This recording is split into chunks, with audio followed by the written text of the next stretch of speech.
कल उषा कविता का हम लोग सारांश और व्याख्या पढ़े थे और शमशेर बहादुर सिंह का जीवन परिचय। आज हम लोग उषा कविता का प्रश्न उत्तर पढ़ेंगे। सबसे पहला प्रश्न है, प्रातः काल का नभ कैसा था? तो बहुत नीला शंख जैसा। जब सूर्य लालिमा युक्त जब किरणें उदय होती है तब वहाँ पर नीला शंख जैसा नभ यानी कि आकाश दिखाई देता है। दूसरा प्रश्न है, राख से लिपा हुआ चौका के द्वारा कवि ने क्या कहना चाहा है? ये कवि कहना चाहा है कि राख से लिपा हुआ चौका यानी कि जिस तरह गांव में राख से लिपा हुआ चौका रहता है उसी तरह ओस के बूंद से नभ पोता हुआ रहता है, यानी कि ओस के बूंद से आकाश उसी तरह के लिपा पोता हुआ रहता है। तीसरा प्रश्न है, बिंब स्पष्ट करें। बिंब का अर्थ होता है इमेज यानी कि इमेजिन करना है।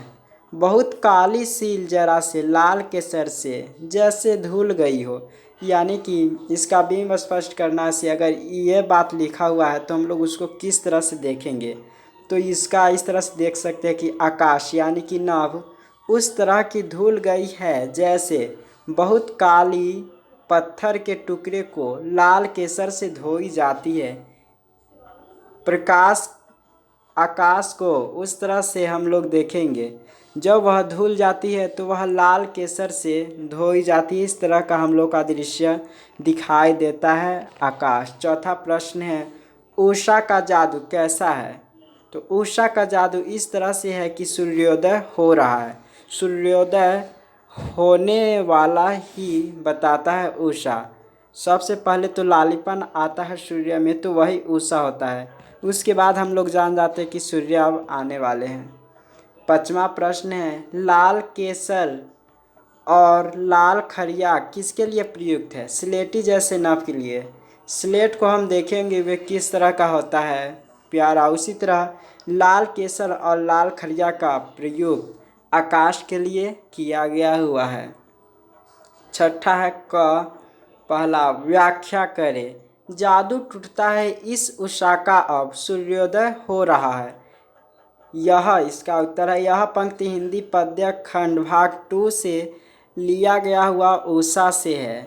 इसके लेखक शमशेर बहादुर सिंह है। इसका अर्थ है, जब उषा इतने सुंदर दृश्य बिखेरती रहती है तो सूर्योदय होता है तो उषा का जादू टूटने लगता है।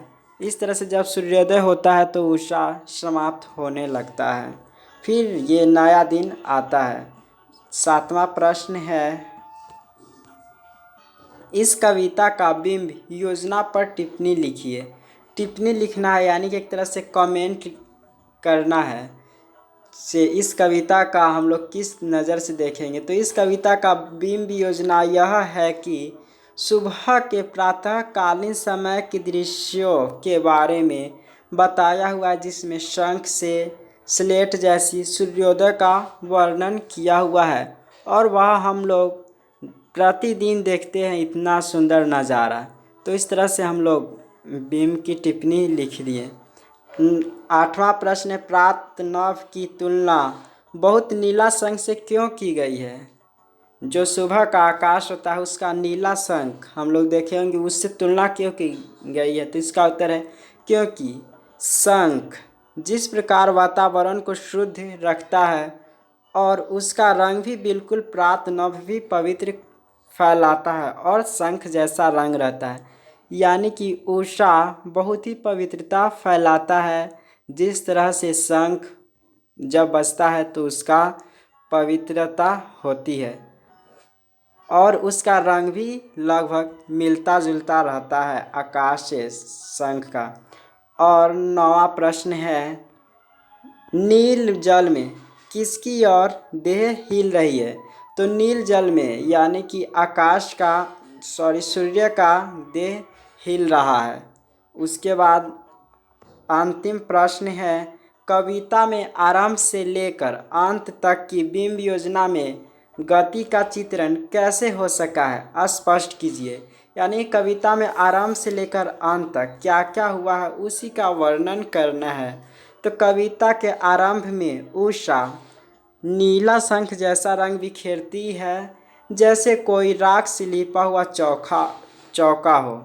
और आकाश उस तरह की धुल गई है जिस तरह से घिसी हुई सील पत्थर पर केसर अपना रंग बिखेरती है। जैसे स्लेटी के रंग जैसे नभ को चौक से रंगा यानी कि माला जाता है। नील जल में सूर्य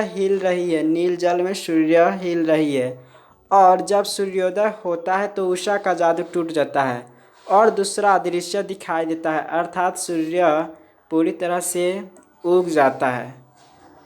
आशा करता हूँ कि आपको पसंद आई होगी और संतुष्ट होंगे इस प्रश्न उत्तर से। धन्यवाद। कुछ सीख मिला हो तो प्लीज़ लाइक कर दें।